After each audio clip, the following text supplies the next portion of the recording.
तो जय हिंद प्यारे बच्चों, कैसे हैं आप सभी। हम आशा करते हैं कि आप सभी अच्छे होंगे, स्वस्थ होंगे, मस्त होंगे। इस नए क्लास में आप सभी का स्वागत है। इस क्लास के अंदर हम लोग पढ़ने वाले हैं क्लास 10th का नॉन हिंदी। जी हाँ, बिल्कुल आप सही सुन रहे हैं, नॉन हिंदी का मोस्ट इंपॉर्टेंट सब्जेक्टिव क्वेश्चन, जो कि बिहार बोर्ड में बहुत बार ये क्वेश्चन पूछा जाता है। तो आइए ना फिर हम एक एक करके इन सभी प्रश्नों को बनाते हैं। सबसे पहले प्रश्न की तरफ चलते हैं। सबसे पहला प्रश्न क्या है कि मिठाई या खिलौना के बदले चिमटा का चयन करता है क्यों।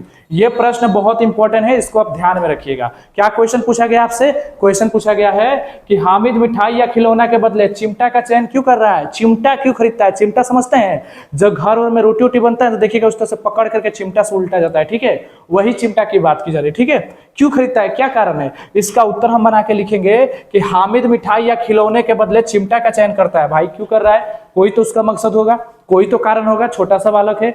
तो देखिए, क्योंकि रोटी सेकते समय दादी की उंगलियां जल जाती थी। बेचारा इसलिए चिमटा खरीद रहा है क्योंकि उसने जब दादी को देखा था, जब भी वो रोटी बनाती थी तो उनकी उंगलियां जल जाती थी। क्या होता है, जब रोटी बनाते हैं ना तब देखिएगा हाथ से ऐसे करते हैं, इससे क्या होता है, हाथ कभी जलने का ज्यादा खतरा रहता है। ठीक है, तो वही बोला जा रहा है कि उससे ऐसे उठा कर पलटना होता है, तब भी हाथ जलने का खतरा होता है। तो इन सबसे बचने के लिए वो चिमटा खरीदता है। फिर बोला जा रहा है कि अगर वो चिमटा लेकर के दादी को देगा तो उनकी उंगली नहीं जलेगी। अगर वो दादी को चिमटा ला करके दे देगा तो दादी की उंगली नहीं जलेगी भाई। फिर उसके बाद बोला जा रहा है कि मिठाई या खिलौने क्षणिक सुख देने वाले हैं, इसलिए उसने चिमटा ही पसंद किया। देखिए, ये जो चीजें हैं ना इसके पास भाई, ये ध्यान दीजिए क्या कहता है। ये इसने सोचा कि अगर मैं खिलौना खरीदूंगा या मिठाई खाऊंगा तो क्षणिक भर थोड़ा देर मुझे सुख मिलेगा, लेकिन अगर मैं चिमटा खरीद लिया भाई तो मेरी दादी का जो है ना हाथ जो जलता था वो नहीं जलेगा। रोटी बनाएगी तो रोटी अच्छे से बना। देखिए, अब साधु लोग बोलते हैं कि साधु के नहीं कहते हैं जो घर परिवार से मतलब नहीं हो, एकांत अवस्था में रहे, ईश्वर में विलीन रहे। ठीक है, अब देखिए, लेकिन ये साधु तो इनको लोग बोलते थे, लेकिन ये गृहस्थ वाले साधु होते थे, मतलब ये घर परिवार भी अपना चला रहे थे भाई।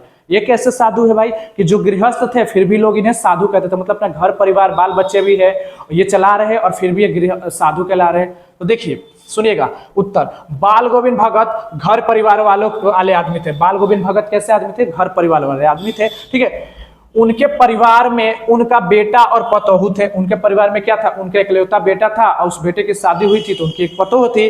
ठीक है, उनके पास खेती बाड़ी और साफ सुथरा मकान था, उनके पास एक घर था और खेती करने के लिए कुछ खेत थे। ठीक है, अब बात कहा जा रहा है कि इसके बाद भी बाल गोविंद भगत साधुओं की तरह रहते थे और साधु की तरह सारी वेशभूषा परिभाषाओं पर खड़ा उतरते थे। मतलब उनके पास खेत बाड़ी है, बाल बच्चे हैं, अच्छे मकान हैं, फिर भी वो साधु की तरह अपना जीवन जी रहे हैं। ठीक है, फिर भी वो साधु की तरह जीवन जी रहे हैं। ठीक है, मतलब कहने का मतलब उनकी जो तरीके थे, उनका जो पहनावा था, उनका जो बोली विचार था, वो सब किसकी तरह दिखता था, वो साधु की भांति दिखता था। ठीक है, इसीलिए ने भगत को गृहस्थ साधु माना है। याद रखिएगा, साधु समझते थे फिर भी अपना एकदम साधारण सा जीवन जीते थे ये।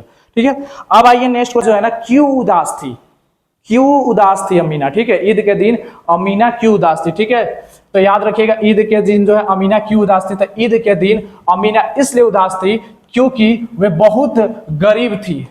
याद रखिएगा, ईद के दिन अमीना क्यों उदास थी। याद रखिएगा, ईद के दिन अमीना इसलिए उदास थी क्योंकि वे बहुत गरीब थे। क्योंकि अमीना जो थी ना, उनका फैमिली वो बहुत गरीब थी। ठीक है, उनके घर में खाने को कुछ भी नहीं था, उनके घर में एक निवाला नहीं था खाने को। साथ ही हामिद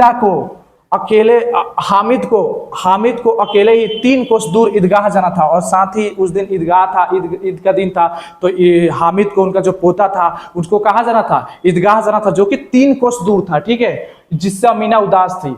ठीक है, यही इसलिए अमीना उदास थी क्योंकि वो सोच रही थी कि बच्चा जाएगा, कैसे जाएगा, इतना दूर कैसे चल के जा सकता है, ना इसके लिए अच्छा कपड़ा है, ना इसके माँ बाप है जो इसको सेवा कर सके, ना देख सके, ये दूसरे की तरह कैसे अपना जी पाएगा। मतलब ये मुख्य रूप से इसलिए उदास थी कि घर में ना कुछ खाने को था, ना कुछ इतना कुछ था। ठीक है, ना कपड़े थे अच्छे, फिर भी ऊपर से हामिद कहाँ जाना चाह रहा था, हामिद जाना चाहता था, ईदगाह जाना चाहता था। इन सभी बातों को सोच कर वो क्या कर रही थी, उदास पड़ी हुई थी। ठीक है, चलिए गांव के जो किसान लोग थे सिरचन को क्या समझते थे, गांव के जो लोग होते ना भाई वो सिरचन को क्या समझते थे, तो याद रखिएगा सिरचन को समझते थे, गांव के जो किसान थे सिरचन को आलसी, निष्क्रिय और धीमी गति से काम करने वाला समझते थे।